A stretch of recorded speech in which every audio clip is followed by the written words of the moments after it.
Stephanie, the Senate Labor Committee has approved the bill that would mandate paid sick leave, the statewide bill. We have had a variety of issues with the legislation, not the least of which is that it represents yet another mandate on business. What problems does the legislation present for our members?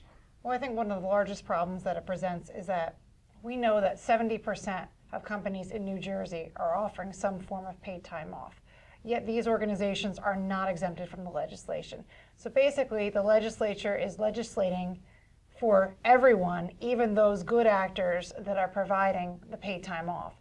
That's one of the biggest problems. There's other problems too, in that there's huge lawsuit provisions, there's the carry forward of time, there's a prohibition on finding a replacement. So in other words, the employer could not require their employee to find their replacement, even if the employee knew that they were going to be out.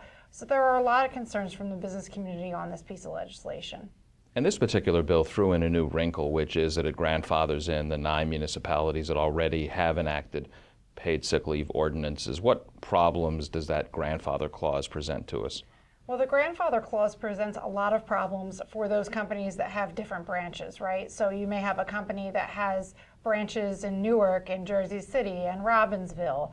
And so in those cases, what does the company do? Which standards does the company follow? So it really was not a true grandfathering in the sense of saying that there's one state policy. Instead, we still have this patchwork.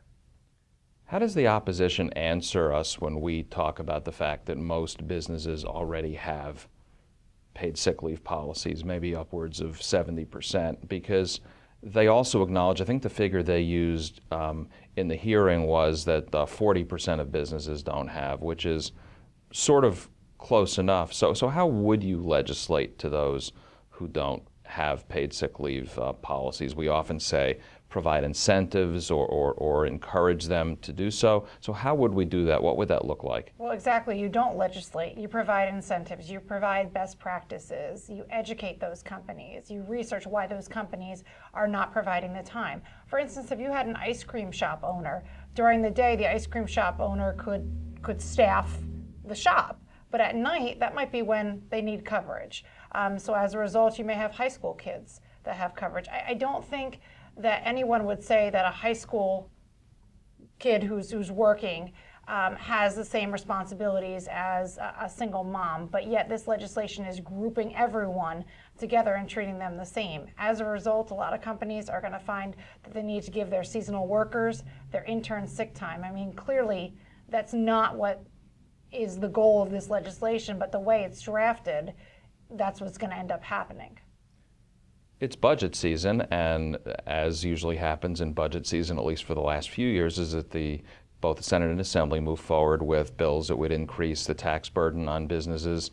They're moving forward with paid sick leave, which is a mandate. So we're facing an environment where taxes and mandates seem to be moving forward with sort of no other alternative. So if you could talk a little bit about the burden that just the continual taxes and mandates place on business.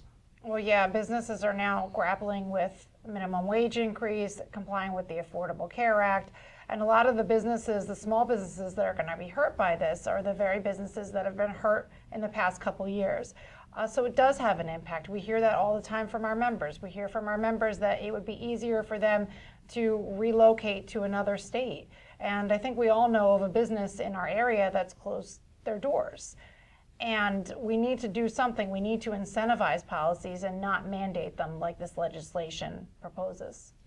And yesterday it kind of snuck in one of the press conferences, but the legislature was discussing the fact that revenues are up, which to most people would be an indication that the economy may be doing okay, or at least on the road to improvement. So how does that square with the fact that the legislature wants to move forward with more tax increases, more mandates at a time when it looks like the economy may be improving? And in fact, our members have even said as much to us that they don't want to have additional taxes and they want to be freed from mandates that require them to do things that would really provide for the fact that they would not have the ability to invest in their businesses and create jobs. Well, it's kind of a one step forward, two steps back kind of thing. As soon as we see that there's a positive gain for businesses, often we think now is the time to enact the mandates, when in reality what we should be doing is trying to nurture and foster those businesses so that we can grow even more jobs in the state. We have a good opportunity now, and so we should seize that. We should not be legislating additional mandates on businesses right now.